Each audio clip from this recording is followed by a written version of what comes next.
Salam Ashraf. Salam Iran. Salam Maryam Rajavi. My honourable colleagues, ladies and gentlemen, my dear Ashrafis, it's an honour to be with you here, and I'm very grateful for your invitation to our delegation, to your home.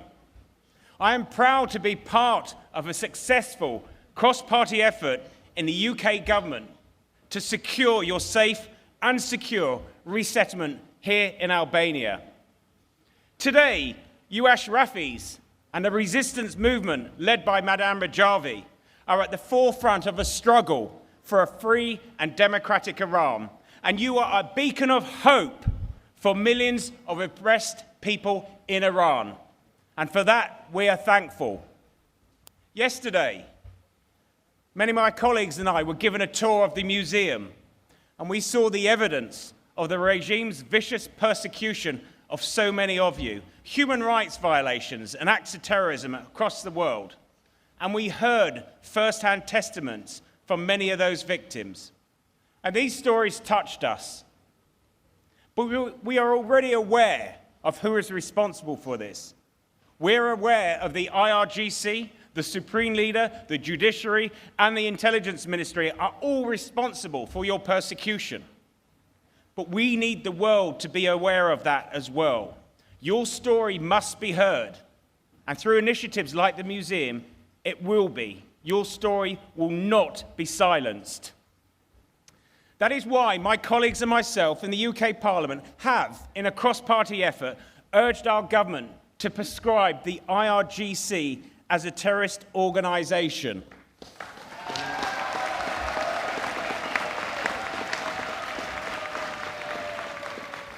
That is why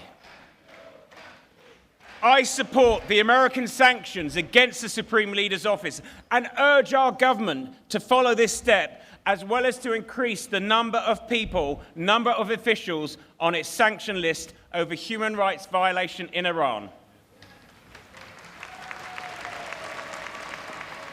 I can assure you that the cause of human rights, freedom and democracy in Iran has widespread support amongst all my colleagues here from the Houses of Parliament.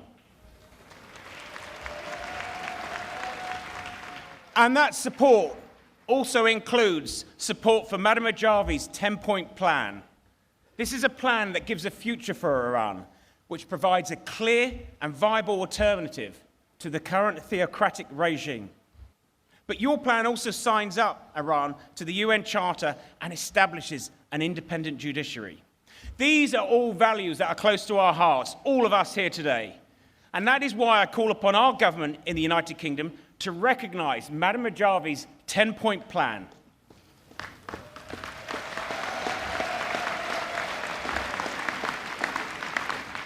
And we want the Iranian people's right to change the regime for a better future. Now, I could speak for the next hour about this issue, and indeed each and every one of my colleagues could do the same. But there's only one thing that we need to say. Hoyza! Hoyza! Hoyza!